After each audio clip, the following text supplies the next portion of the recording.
Hoy día estamos terminando una serie en Miqueas, así que voy a pedir que abran sus Biblias al libro de Miqueas, que se encuentra en el Antiguo Testamento, casi a 2/3 en su Biblia ahí. Si han llegado a Nahum, han ido demasiado a la derecha. Miqueas viene después del libro de Abdías, así que si llegan a Abdías han ido demasiado a la izquierda. Miqueas. Escuché que yo parecía gigante la semana pasada porque no estaba en vacaciones y me pusieron la pantalla y evidentemente crecí un metro, algo así. Pero gracias por dejarme ir de vacaciones. Fui la semana pasada a Amarillo, Texas. Así se dice, Amarillo, ¿no? Aquí en Texas le dicen Amarillo, pero es Amarillo, ¿no? Y mi hijo mayor es un pastor de jóvenes allá, entonces fuimos a su iglesia y pudimos ver a donde él está ministrando y gracias por el tiempo. Fue muy buen tiempo con mi hijo. De ahí manejamos a Lubbock, que se encuentra al sur, 1 hora y media al sur. Y cuando llegamos, ahí viven mis padres y viven los padres de Kim. Y empezamos la semana con mi hijo, todo bello, todo bien, no lo hemos visto en varios meses. Y terminamos la semana en Lubbock con mis padres. Y una de las cosas que hicimos con mis padres, vino mi hermano también, y estábamos sentados ahí, y mi padre sacó, no sé cómo se dice en español, en inglés se dice a will, su testamento. Y empezamos a hablar de todo lo que va a ser necesario cuando muera él y mi mamá. Y mi hermano tiene síndrome de Down y él vive con ellos, entonces se hace más complicado la cosa. Entonces, era una conversación que ninguno de nosotros queremos tener, pero gracias a mi padre, él inició la conversación. Es una conversación muy incómoda para cualquiera de nosotros, pero él lo hace más liviano, trayendo y empezando él la conversación. Y ayuda mucho porque no sé si alguno de ustedes han perdido uno de sus padres, pero a veces se ponen muy feas las cosas entre hermanos, tratando con qué pasa todo. Entonces, poder hablar con mi padre, mi madre ahí, con mi hermano y mi padre diciendo, estos son nuestros deseos. Y ahí estamos los hermanos y hay testigos y todo. Entonces, cuando mueran ellos, ya sabemos qué quiere Él que hagamos con todas las cosas y cómo vamos a cuidar a nuestro hermano y ese tipo de cosas.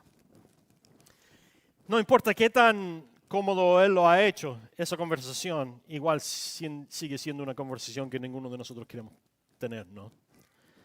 Pero bueno, ellos ya tienen 78 años, mi mamá está perdiendo su memoria. Entonces era una conversación necesaria. Entonces fue una semana muy bella y una semana muy dura a la misma vez. Pero así es la vida, ¿no? Y nosotros estudiando el libro de Miqueas, hemos visto estas 3 profecías que Dios da al pueblo de Dios, a Israel y a Judá a través de Miqueas. Y cada profecía empieza como una corte. Escuchen, como dirían en el corte, escuchen, párense, viene el juez honorable, tanto y tanto. Y la semana pasada no estuve yo, pero ustedes escucharon el principio del tercer profecía. Y esto es un libro que no nos gusta escuchar tampoco, porque cada una de las 3 profecías empiezan con lo que viene por la desobediencia del pueblo de Dios. Pero hoy vamos a terminar este libro, el tercer profecía, y hoy, gracias a Dios, terminamos con buenas noticias. Amén. Hoy. Ok. Si tienen su Biblia, Miqueas capítulo 7, voy a empezar en el versículo 8 hasta el final. Tú, enemiga mía, no te alegres de mí. Aunque he caído, habré de levantarme, aunque ahora vivo yo en tinieblas, el Señor es mi luz. He pecado contra el Señor y soportaré su ira hasta que Él juzgue mi causa y me haga justicia. Y Él me sacará a la luz y veré su justicia. Tú, enemiga mía, lo verás y quedarás cubierta de vergüenza. Tú solías decirme, ¿dónde está el Señor, tu Dios? Pues con mis propios ojos he de ver cuando sea pisoteada como el lodo de las calles. Jerusalén, viene el día en que tus murallas serán reconstruidas y en ese día se extenderán tus límites. En ese día vendrán a ti desde Asiria y las ciudades fortificadas, desde las ciudades fortificadas hasta el río, y de mar a mar, y de monte a monte, y el país será destruido por causa de sus habitantes y por el fruto de sus obras. Señor, guía con tu cayado a tu pueblo, al rebaño de tu propiedad, que vaga solo en la montaña, y llévalo a un campo fértil. Permítele buscar pastos en Basán y en Galad, como en los días de antaño. Muéstrale tus maravillas como el día que lo sacaste de Egipto. Y cuando las naciones vean tu poderío, quedarán en vergüenza, y se llevarán la mano a la boca y se taparán los oídos. Y lamearán el polvo como las culebras, como la serpiente de la tierra, y temblarán de miedo en sus escondites. Amedrentados ante su presencia, Señor y Dios nuestro, se volverán a ti. ¿Qué otro Dios hay como tú que perdona la maldad y olvida el pecado del remanente de su pueblo? Tú guardas el enojo todo el tiempo porque te deleitas en la misericordia. Y tú volverás a tener misericordia de nosotros. Sepultarás nuestras iniquidades y arrojarás al mar profundo todos nuestros pecados. Y les cumplirás a nuestros padres Jacob y a Abraham la fidelidad y la misericordia que les prometiste desde los tiempos antiguos. Amén. Mira, en lo que acabamos de leer aquí en los versículos 11 al 13 de capítulo 7, vemos que Miqueas profetiza el futuro restauración de Israel, prometiendo que las murallas de Jerusalén van a ser reconstruidas y que sus fronteras expanderán, que los judíos exiliados en todo el mundo, en todas las naciones, hasta Siria, Egipto, de mar en mar, van a volver y van a declarar que Dios es Dios. Y que las naciones que los han oprimido verán la justicia por sus pecados. En los versículos 14 al 17, Miqueas pide a Dios que pastorea este pueblo que lo había abandonado.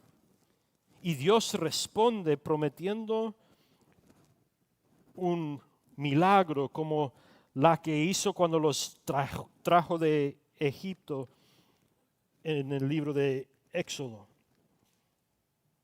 Y que todas las naciones quedarán humillados ante el Señor y se maravillarán por sus obras.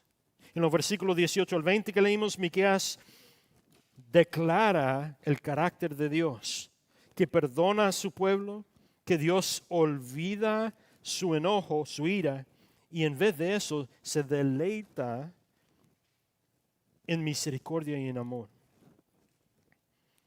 Que tendrá compasión de su pueblo otra vez y que tomará nuestros pecados y los arrojará a lo profundo del mar.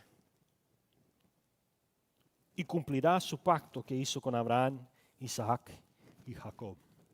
Gloria a Dios. Yo no sé tú, pero lo más profundo del mar dicen que son miles de metros. En otras palabras, Dios arrojará nuestros pecados a un lugar tan lejos que no podremos ni siquiera ir, recogerlos, tomarlos, verlos. Este capítulo termina el libro de Miqueas y es algo bello para nosotros después de escuchar todo lo que va a traer Dios como justicia por la desobediencia de Israel. Y yo veo tres cosas aquí en este capítulo que dan ánimo a nosotros cuando especialmente estamos pasando por cosas que no nos gusten, ¿no? Empecé la semana pasada con mi hijo pasándolo bien. Terminé la semana hablando con mis padres de qué hacer con las cosas y con mi hermano cuando ellos mueran. No me gustó. Pero gracias a Dios y lo que hemos leído ahora, yo sé que la muerte de mis padres va a ser un temporáneo corto y que ellos, aunque van a dejar esta tierra, yo los volveré a ver. Gracias a la misericordia de nuestro Dios, que viene, muere por nosotros y cumple esta profecía en Jesucristo, que cuando asume la cruz y asume sobre sí mismo todo el pecado de todo el mundo, Dios realmente toma el pecado del mundo y lo quita de nosotros, lo pone sobre Cristo en la cruz. Y Dios, cuando muere en la cruz y resucita 3 días después, Él nos separa de nuestros pecados. Literalmente el Nuevo Testamento va a decir que nuestros pecados, Dios nos separa de ellos tanto como el este es del oeste. Gloria a Dios. Y gracias a eso yo volveré a ver a mis padres, porque viviremos la vida eterna con Dios. 3 cosas que nos debe de maravillar al leer estos versículos. Número 1, y ahí en sus notas, en su guía de alabanza hay lugar donde puede tomar notas. Número 1, nosotros debemos de maravillarnos al carácter de Dios. Miren lo que dice el versículo 18 otra vez. ¿Qué otro Dios hay como tú, que perdona la maldad y olvida el pecado del remanente de su pueblo? Tú no guardas el enojo todo el tiempo porque te deleitas en la misericordia. Literalmente, tú y yo deberíamos de maravillarnos en esas palabras porque eso es lo que nos distingue de cualquier otra religión en todo el mundo. A través de toda la historia, toda religión exige que tú y yo hagamos una serie de cosas para ser salvados o para ser perdonados o para ser glorificados o mejorarnos o cualquier otra cosa. Solo el cristianismo dice que tú y yo no podemos hacer nada para cambiar nuestra situación.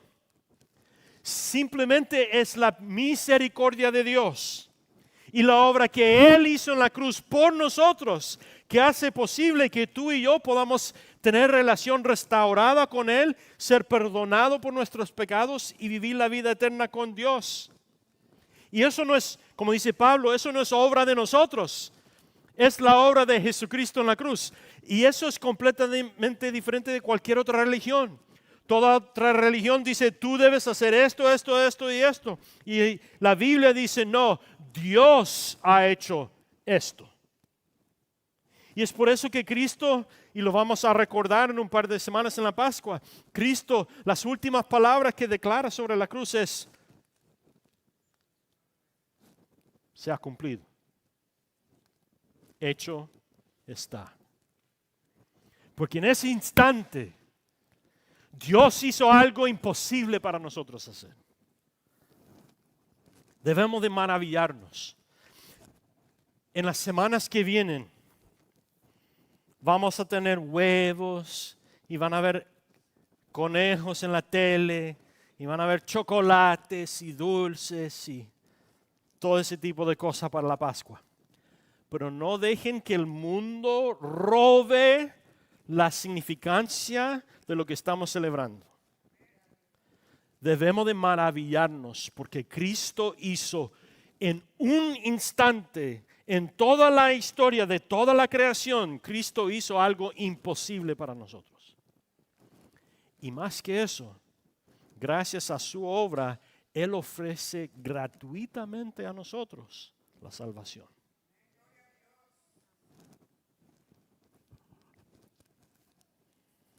El nombre de Miqueas en hebreo literalmente significa ¿quién es como Yahweh? ¿Quién es como el Señor? Y ahora Miqueas termina su ministerio con su tercer profecía haciendo la pregunta, ¿quién es como el Señor? Miqueas distingue 3 atributos de Dios en estos versículos. Versículo 18, Él dice que Él es misericordioso. La misericordia de Dios es un atributo divino donde Dios, para su disciplina para ti y para mí, Él para la justicia de lo que merecemos por nuestro pecado.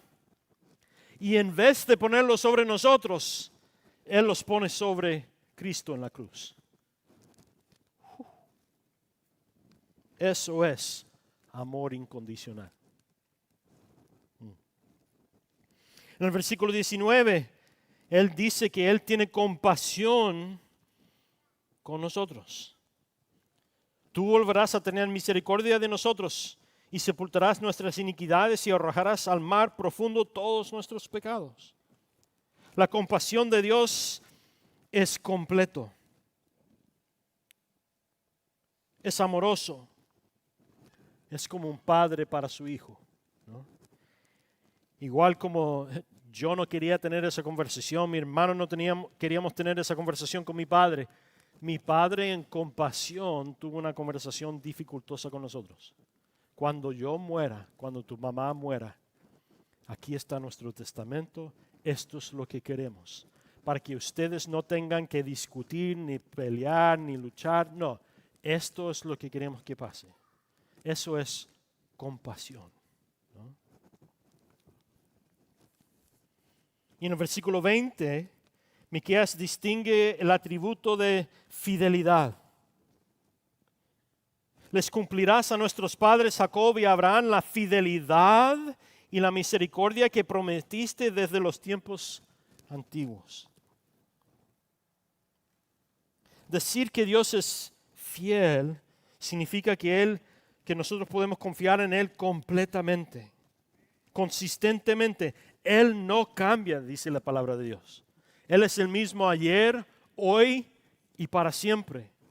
Si Él fue fiel a Miqueas hace miles de años, sigue siendo fiel hoy y lo será para siempre.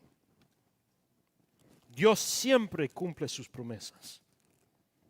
Cuando tú estés pasando por enfermedad o por una circunstancia difícil que no te guste y el enemigo viene y te susurra en el oído, Dios se ha olvidado de ti, Dios te ha abandonado, mira qué tan mal pecador eres que Dios no puede bendecirte. Son mentiras del enemigo. Dios es misericordioso, Dios es compasión y Dios, mira, misericordioso, compasión, fidelidad, ni siquiera son atributos de Dios. Dios define lo que es misericordia. Dios define lo que es compasión y Dios define lo que es fidelidad.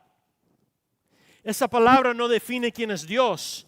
Dios define lo que significan esas palabras. De que tú y yo tenemos un concepto de misericordia, de compasión y de fidelidad, es porque existe un Dios perfecto, amoroso, misericordioso, lleno de compasión y fiel.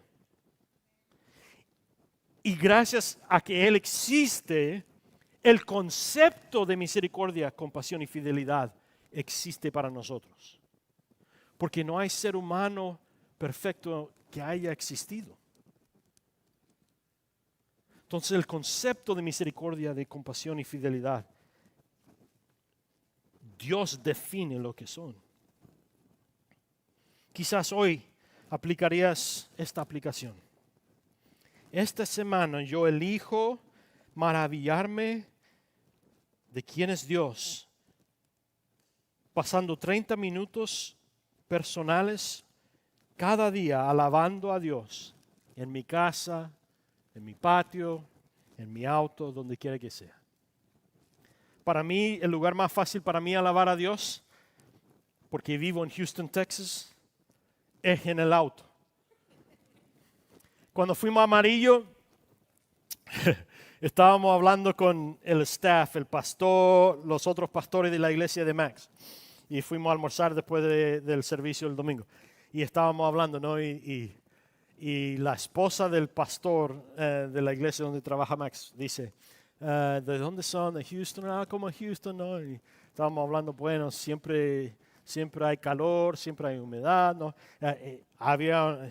Hacía un clima en Amarillo, pero perfecto. La humedad estaba como 0%. Estaba como 60 grados Fahrenheit, que yo no sé cómo son Celsius, unos 20 y tanto. Estaba perfecto, ¿no? Estábamos almorzando, no se sorprendan, estábamos almorzando después del servicio afuera, en el patio. Y estaba perfecto el clima. Y me pregunta, ¿cómo es Houston? No es como esto. Y me dice, ok, el clima, ¿qué más es diferente? Y nosotros, sin pensarlo, pues en Houston, no importa si vas al Starbucks, si vas al H-E-B, no importa dónde vas a estar en el auto por 20 minutos, seguros, ¿no? Ayer tuvimos el privilegio de casar a unos hermanos, de nuestros hermanos cubanos que asisten aquí mismo. Y íbamos a casarlos a las 3:30. Pero corazón tan orgulloso. Estos hermanos salieron de la casa con mucho tiempo para estar aquí a las 3. Estaban tratando de no ser tan hispanos, sino ser más como el gringo, porque saben que yo soy gringo, para estar aquí a las 3:30 para casarse. Pero ¿qué pasa? Vivimos en Houston. Entonces me llega una llamada. Hey, salimos de la casa a tiempo, pero hay un accidente y está todo el tráfico parado. Y yo, no te preocupes, se están casando, yo tengo todo el día tranquilo. Y ahí salió el hispano, no natural de mí, pero el hispano donde yo crecí en Chile. Tranquilo, no te preocupes. Le decimos a la esposa del pastor de Max, no puedes ir a ninguna parte en Houston. No te tome menos de 20 minutos. En 20 minutos tú puedes cruzar de un lado de Amarillo al otro. Entonces para ellos eso es algo completamente incomprensible, ¿no? Para nosotros, quizás hoy tomarías 30 minutos diarios para alabar a Dios. Por eso yo lo hago en el auto, porque naturalmente durante un día cualquiera yo voy a pasar por lo menos 1 hora en el auto. Entonces para mí yo tengo en mi teléfono, yo tengo 500 gigabytes en este teléfono. Y tengo 200 gigabytes de pura alabanza. Porque en el auto, donde quiera que yo voy, estoy escuchando la alabanza. Así que si me ven parado en un semáforo rojo y ustedes vienen al lado mío, no se asusten al ver al gringo ahí. Yo cantando y todo el mundo me mira así como extraordinario. O quizás te maravillarías. Gracias. Maravillarías en Dios estudiando sus atributos que se encuentran en la palabra de Dios, ¿no? O quizás, mira, es la última semana, este sábado, última semana del estudio espiritualidad emocionalmente sana que Pablo está enseñando aquí. Si nunca lo has tomado, no importa. Ven para la última semana y que sea un sabrosito para la próxima vez, para animarte.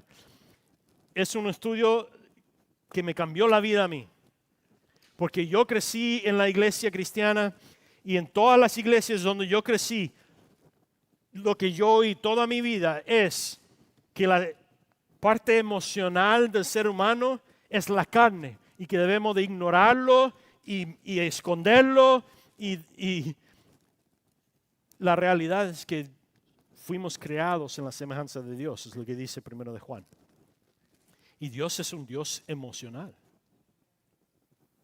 En los versículos que leímos que Dios tiene ira. Dios tiene compasión. Esos son atributos emocionales. Entonces, si quizás tú eres como yo y toda tu vida en la iglesia has escuchado que debes de ignorar la parte emocional de tu ser, y lo que este estudio nos enseña, nos lleva a través de la Biblia y nos enseña que en vez de ignorar la parte emocional, debemos de someter las emociones a Dios pero también debemos de sentirlos. Debemos de expresar las emociones de una manera correcta espiritual. Quizás esta semana leerías los atributos de un Dios emocional y le preguntarías a Pablo, hey, ¿cuándo vas a enseñar ese estudio otra vez? Que ahora lo quiero tomar. ¿O hay algunos hermanos que lo han estado tomando? Levanten la mano. Pregúntale a cualquiera de estos hermanos y ellos te pueden compartir lo que han aprendido en ese estudio. La segunda cosa que yo veo que nos debería de maravillar acerca de Dios es esta. Deberíamos de maravillarnos en el perdón completo de Dios. El versículo 19 es una ilusión de la victoria completa de los judíos sobre el faraón en Egipto. Y tal como el ejército de Egipto fue derrotado por el mar rojo que cerró sobre todos ellos, Dios va a derrotar las iniquidades de su pueblo. Y el versículo 19, al tirar nuestros pecados a lo profundo del mar. Para nosotros eso tiene significado, pero para la audiencia original tiene un significado tremendo. Porque ellos vivieron, muchos de ellos vivieron cuando eran niños, cuando cruzaron el Mar Rojo y venía el ejército de Egipto tras ellos y al salir el último persona del Mar Rojo, cerró el Mar Rojo sobre el ejército de Egipto, conquistando todo el ejército de una sola vez.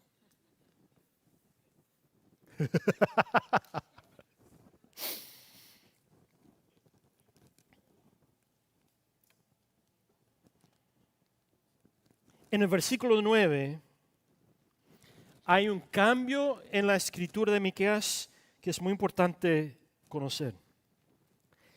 Antes del versículo 9, Miqueas estaba escribiendo en yo no sé cómo decir esto en español, gramáticamente estaba escribiendo en la tercera persona. Pero después del versículo 19, cambia de tercera persona, él, a segunda persona, tú. En el versículo 19, mira cómo empieza. Tú volverás a tener misericordia. Mira lo que dice, cómo empieza el versículo 18. ¿Qué otro Dios hay? Hablando de él en tercera persona. Pero ahora en el 19 empieza a hablar directamente a Dios en segunda persona. Tú volverás a tener misericordia de nosotros. Y esto es intencional. Para Miqueas, el perdón completo se está haciendo muy personal para él. Otra manera de decir esto en español es cuando yo estaba creciendo en Chile, aprendiendo el español, me tomó mucho tiempo entender la diferencia entre usar la palabra usted y usar la palabra tú, ¿no? Y yo no entendía por qué tener dos palabras, usted y tú. En inglés tenemos uno, you.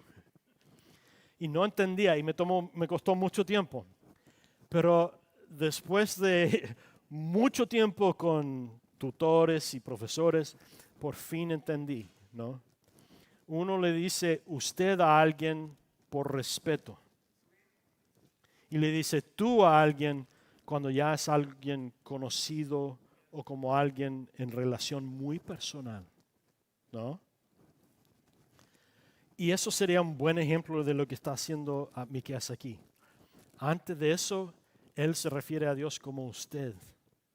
Pero después del versículo, en el versículo 19 y después, se refiere a él como tú. No literalmente, pero ese es un ejemplo de lo que vemos gramáticamente en lo que está pasando en la profecía de Miqueas. Él pasa de una relación de existencia. Este es Dios y este es el pueblo de Dios. Ah, este es Dios y ahora yo estoy en relación con Él, porque su perdón es completo. Y para alguien en el Antiguo Testamento entender el perdón completo de Dios sería algo muy, muy imposible. Porque para alguien que vive en el Antiguo Testamento, ¿cómo recibían el perdón de sus pecados? Haciendo sacrificio. Y era necesario hacer sacrificio muchas veces durante el año. Todavía no ha venido Cristo. Pero Miqueas está profetizando aquí en versículo 19 que viene la misericordia de Dios en la persona del Mesías que viene. Y cuando venga ese Mesías, ese perdón será perpetuo, será sin fin, será una vez para siempre. Y pasaré de una relación a distancia a una relación de intimidad. ¡Wow! Tú y yo debemos de maravillarnos en eso. Muchos de ustedes crecieron en una cultura católica. Y la iglesia católica, una de las diferencias entre la iglesia evangélica y la iglesia católica es que la iglesia católica doctrinalmente dice que son salvados por su fe en Cristo junto con la obra de la iglesia. Entonces todos nosotros conocemos cómo era ser católico, o conocemos gente que alrededor de nosotros que crecieron en esos países católicos que tenían que ir a la misa para recibir perdón de sus pecados. Tenían que ir y confesar para el perdón de sus pecados. Tenían que hacer esto y esto y esto y esto para el perdón de los pecados. No. Cristo cumplió lo necesario para el perdón de nuestros pecados en la cruz. Y era completo. Y eso debería de maravillarnos. Cuando el enemigo te venga y dice, mira, otra vez has pecado, ¿cómo puede un Dios perdonarte a ti? Recuérdale la profecía de Miqueas. No. No es que Dios me necesita perdonar, ya me ha perdonado. Cristo lo dijo. Hecho está. Gloria a Dios. La tercera cosa que debería de maravillarnos. Bueno, antes de eso, si tú nunca has recibido a Cristo, si nunca has puesto tu fe en la obra de Cristo en la cruz, hazlo ahora mismo. No es nada complicado. Es cosa de simplemente decirle, Cristo, yo reconozco que tú, tal como lo profetizó Miqueas y tal como yo lo sé ahora a través de la historia, tú has ido a la cruz para el perdón de mis pecados. Señor, confieso que yo soy pecador y que necesito perdón por mis pecados. Y Señor, yo pongo mi fe en tu obra en la cruz para el perdón de mis pecados. Señor, declaro que tú eres Dios de mi vida. Te entrego mi vida. Y la Biblia dice que cuando hacemos eso, que Él manda su Espíritu Santo, lo pone dentro de mí y empieza a cambiarme desde el interior para afuera. Literalmente empieza a cambiar mi naturaleza. De una naturaleza pecaminosa a una naturaleza que refleja semejanza a Cristo. Y la obra que Él hace instantáneamente es perdonarme de mis pecados, y la obra que Él hace a través del resto de mi vida aquí en la tierra es santificarme o hacerme más y más y más a la semejanza de Cristo. Y gracias a su misericordia empiezo a desear menos y menos el pecado y empiezo a desear más y más y más mi relación con intimidad con Cristo. Número 3. Debemos de maravillarnos de la fidelidad de Dios con sus pactos. Debemos de maravillarnos en la fidelidad de Dios con sus pactos. Miren lo que dice el versículo 20 otra vez. Les cumplirás a nuestros padres Jacob y Abraham la fidelidad y la misericordia que prometiste desde los tiempos antiguos. Ayer al casar a Daniela y Alex. Estaban aquí. Y al casarlos, bueno, todos ustedes han ido a una boda o han estado en una boda.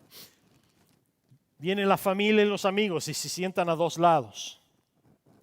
Y viene el que va a oficiar el matrimonio, el pastor, y el novio, y vienen y se ponen al frente, ¿no? Y de ahí entra la novia.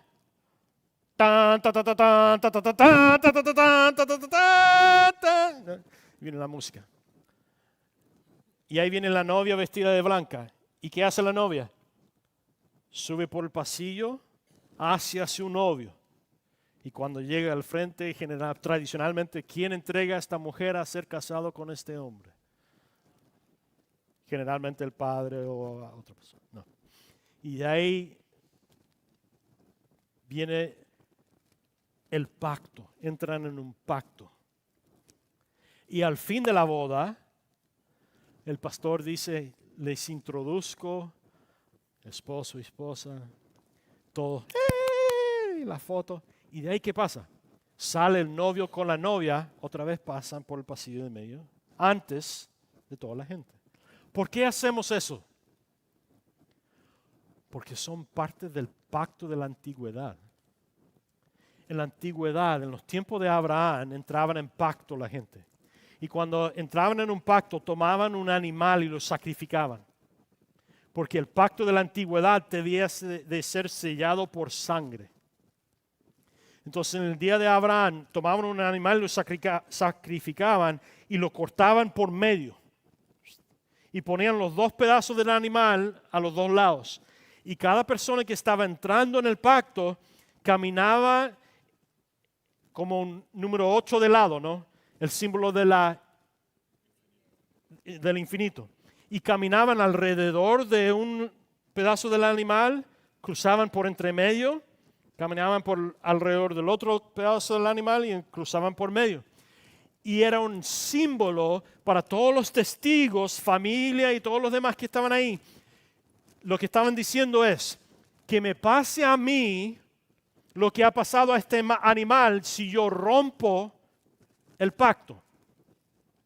Entonces, por ejemplo, dos hombres estaban entrando en un pacto, yo te voy a dar corderos y tú me dejas que mis corderos coman el pasto de tus campos. Y al fin de la temporada yo te doy cordero, tú me das el pasto para que coman. Ok, entremos en un pacto. Y si uno de los dos rompe el pacto, ¿qué le pasa a ellos lo que le ha pasado a este animal? Esa es la razón por la que la novia entra después de toda la familia y los amigos, porque ellos son testigos. Y la esposa entra y está el novio al frente y la novia entra y cruza por entre medio de las familias. Después de que han entrado la familia y los amigos. Pero después de haberse casado, ellos salen antes de la familia y los testigos por entre medio. Porque no es un contrato el matrimonio, es un pacto. Y literalmente están diciendo, yo al entrar después de la familia, mis padres eran la autoridad de mi familia. Pero ahora que me he casado con mi novio, ahora ya no respondo a autoridad a mis padres, ahora la autoridad somos mutuos entre mi esposa y yo. Y es por eso que nosotros salimos antes de la familia, porque la familia entró como la autoridad y testigos, pero salen después como testigos y ya no más como autoridad, sino como apoyo, ¿no? Dios es fiel con su pacto y debemos de maravillarnos en eso. Miqueas concluye que su profecía en este libro, declarando que Dios es fiel para cumplir los pactos que hizo con Abraham, los pactos que hizo con Isaac, los pactos que hizo con Jacob. Y estos pactos son importantes. Es más, si tú miras a través de la Biblia, Dios ha entrado en pactos con la humanidad más de 7 veces. Hace varios años. ¿Te acuerdas cuántos años, Pablo? Olga, Luis, ellos estaban aquí en los primeros días. Con unos 10, 11 años hicimos una serie que se llamaba El Pacto. Y estudiamos todos los pactos que se encuentran en la Biblia, que Dios ha entrado con la humanidad. En Génesis capítulo 1 al 3, Dios entra en un pacto con Adán, y eso se llama el pacto adánico. En Génesis 8 al 9, Dios entra en pacto con Noé, después del diluvio. En Génesis capítulo 12 al 17, Dios entra en un pacto con Abraham. En Éxodo capítulo 19 y Deuteronomio 28, Dios entra en un pacto de nuevo con Moisés. En Números capítulo 25, Dios entra en un pacto con los pastores o los levitas. En 2 de Samuel 7 e Isaías 9, Dios entra en pacto con David. Y en Jeremías 31, Ezequiel 36, Lucas 22 y Hebreos 8, Dios entra en un pacto nuevo con nosotros a través del sacrificio de Cristo. Si quieren saber más de eso, pueden ir a whatisgrace.org, marquen sobre Watch, pueden bajar el serie de pacto. Y yo sugiero que lo hagan, es increíble. El lenguaje del pacto está a través de toda la Biblia, desde Génesis hasta Apocalipsis. Cada vez que Dios entra en pacto con la humanidad, por una temporada reciben la bendición de Dios y después de una par de generaciones se olvidan de la bendición, que es bendición, y empiezan a creer que es derecho y se olvidan de Dios, y Dios trae disciplina a la humanidad y de ahí Dios entra otra vez en pacto con ellos. Vez tras vez tras vez. Pero cada vez Dios ha sido fiel con su pacto. Proverbios 30, versículo 5 dice que cada palabra que proviene del Señor es verdad. Salmo 119, versículo 160 dice, todas tus palabras son verdad. Todas tus leyes existen para toda la eternidad.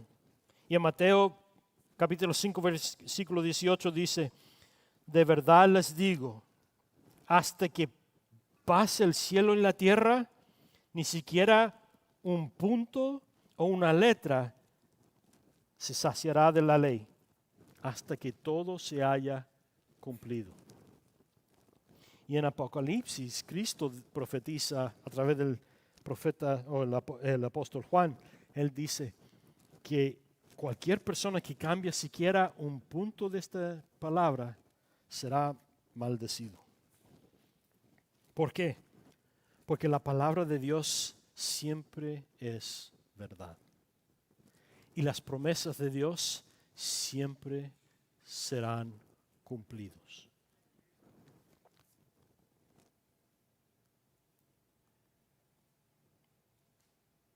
Quizás hoy, como una aplicación, dirías, Dios, yo quiero maravillarme en tu fidelidad. ¿Sabían ustedes que en la Biblia hay más de 7,487 promesas de parte de Dios para nosotros? Y muchos de ellos, la mayoría, ya se han cumplido.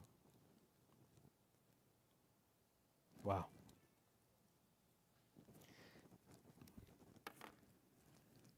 ¿Te maravillas de tu Señor?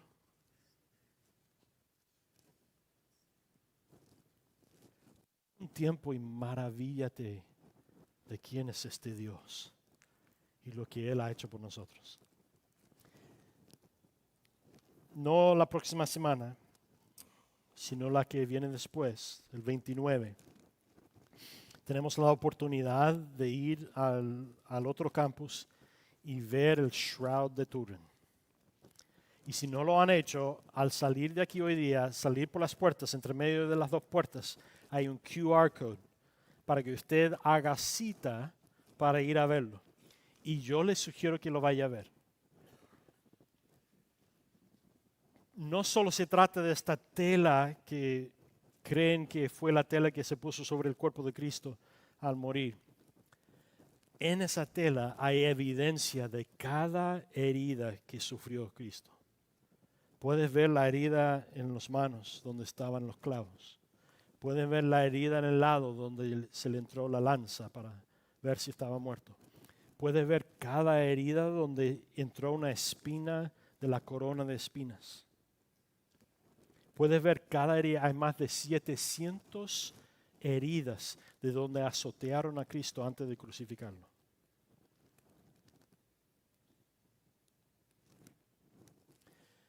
Y es una oportunidad para maravillarte y recordar lo que Jesucristo hizo por ti y por mí.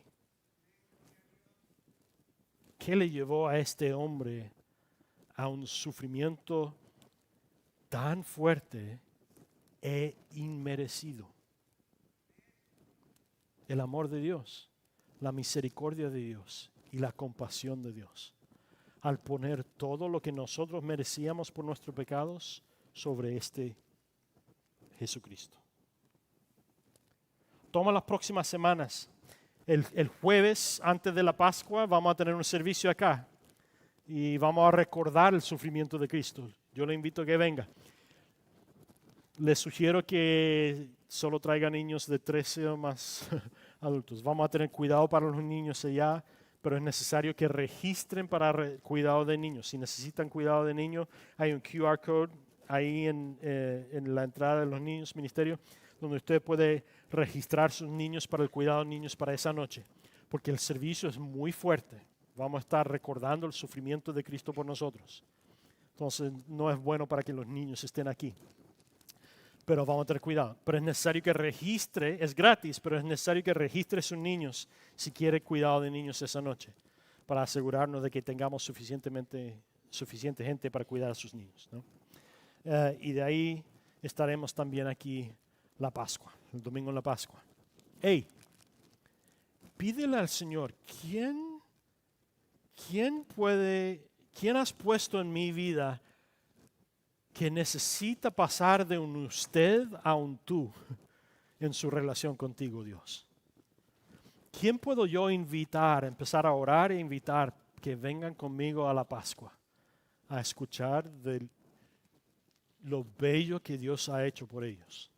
Y empieza a orar ahora para ellos, que el Espíritu Santo empieza a remover cualquier cosa que los obligaría a no estar aquí el domingo, y que el Espíritu Santo empieza a mover en su corazón un deseo de saber más de este Dios. Amén. Vamos a alabar una canción, vamos a abrir los altares. Si tú estás maravillado y quieres responder a Dios, puede venir y dar gracias al Señor o rendir cualquier cosa al Señor. Si usted quiere que alguien ore por ti, ponga las manos así aquí en los altares y alguien vendrá y orará por ti. Si no, le dejaremos solos para que usted ore al Señor por sí solo.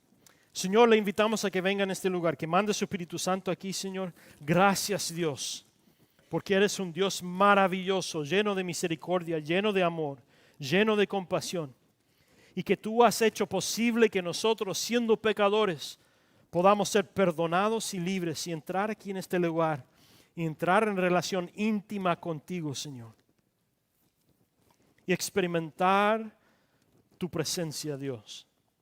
Señor, mientras cantamos tus alabanzas, manda tu Espíritu Santo aquí y cámbianos a tu semejanza, para que salgamos de aquí llenos de tu amor y misericordia y podemos llevar ese amor y misericordia a la gente que tan desesperadamente lo necesita en nuestra vida, nuestros colegas, familias, vecinos que no te conocen y que están sufriendo bajo la condición del pecado en este mundo.